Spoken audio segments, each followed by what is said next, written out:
दिलवा के हमारा चवले बठे कि टूटल अरे टूटल टूटल टूटल दिल के वकील खोजता नहीं हो। तनी तबला के हम आवाज सुनब रउरा रुक जाई कि टूटल अरे टूटल दिल के वकील खोजता नहीं हो। लड़े खाती बेवफा से के टूटल दिल के वकील खोजता नहीं हो। लड़े खाती बेवफा से के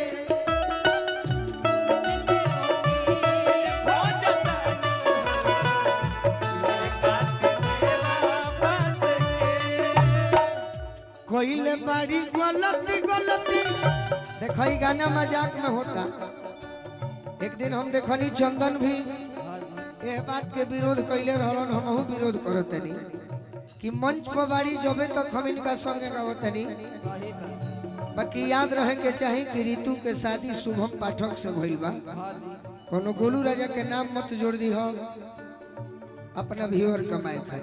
तू लोग भाई हो ऐसे आग्रह करते एगो चढ़ौले रहे ओकरा के हम 10,000 गाड़ी दिले बने अभी 11,000 गाड़ी याद रखले बने।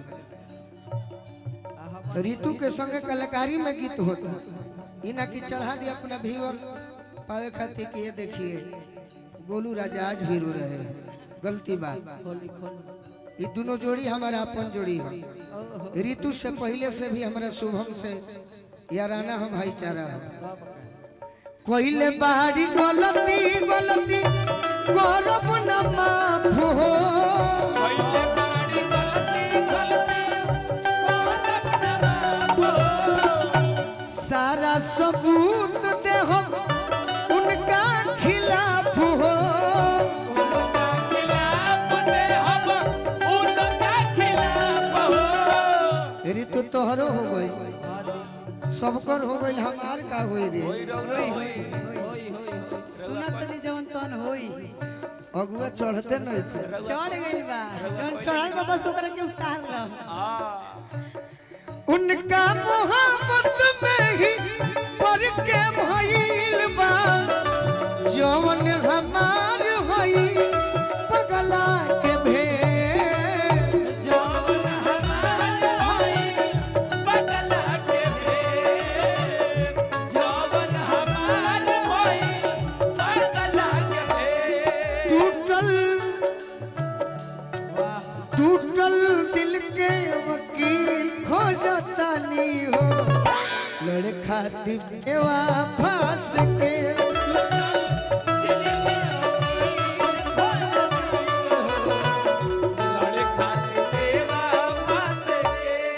आया तना तहरा पर केस करो अतना केस करो जज भी हैरान होई है हमारा दलील पर। हमारा दलील पर हो हमारा दलील पर उनको बुझाई जब चोट लगी दिल पर। चोट लगी दिल पर हो चोट लगी दिल पर हर पल तड़प बड़े गोलू राजा नायक खास उनका भइले निते।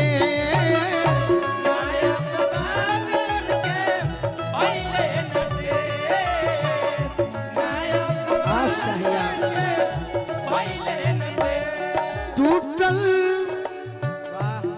टूटल दिल के वकील खोजता नहीं हो। लड़े खाती बेवफा से के